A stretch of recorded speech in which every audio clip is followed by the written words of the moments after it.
Hello children, there are three problems which are based on the same fundamentals. Let me explain one out of the three. Remaining two also I'll explain, but one I'm going to write fully. Okay. So the problem is from practice set 2.1, problem number 7. But from the same practice set, second and third are also similar. You are given that in triangle DEF, this is a right angle, angle F is a right angle, segment FG is perpendicular to the hypotenuse. Okay, and we want to find out three lengths, GE, EF and FD. FD can be directly calculated by using Pythagoras theorem also, which we will do. Okay, now let us start the solution. In triangle DEF, this angle is a right angle, angle EFD is a right angle.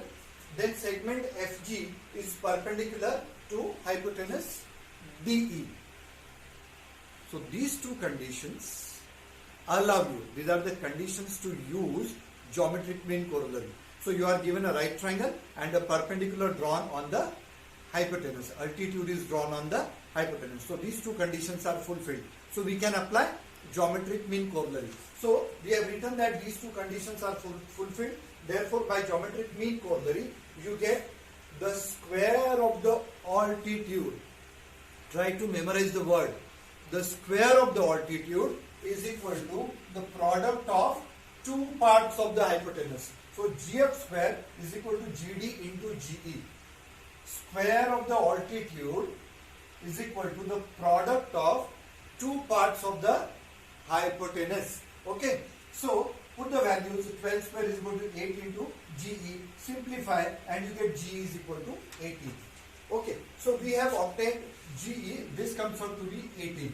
Now let us shift into this triangle. Apply Pythagoras theorem. In triangle FGD, this angle is a right angle. So FG square plus GD square is equal to FD square. We have written that. Put the values. You will get FD square is equal to 208. 208 I have factorized while taking the square root, because FD square is 208. So FD comes out to be square root of 208. This can be factorized like this. Square root of 16 is 4. So you get 4 root 13. Okay. Now, after getting 18 here, this side is already given to you. You can apply Pythagoras theorem and calculate EF. I did the same thing. FE square, because this is the hypotenuse of this triangle. Because this is a right angle, so this is also a right angle. So this will be the hypotenuse. FE square is equal to FG square plus G square. We have written that. Okay, then these values we know. So this is 12 square plus 18 square. Simplify, this comes out to be 468. So FE square is 468.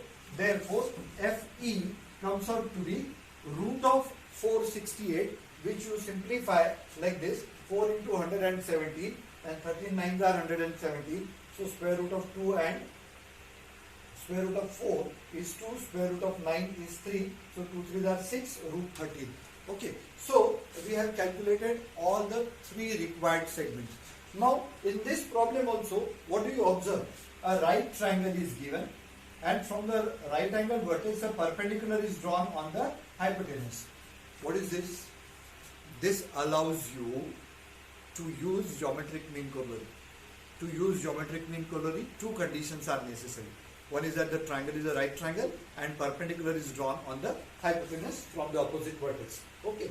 So if you apply geometric mean corollary, you will get Qn square is equal to Qm into Qn. So you will get Qn, and when you get Qn, you can apply Pythagoras theorem in these two triangles separately and get these two segments. Same problem is here. Here it is given that this from here perpendicular is drawn. This point is named as M. This is 10 and this is 8. More or less similar to this problem. This is 8 and this is 12. This is 8 and this is 10.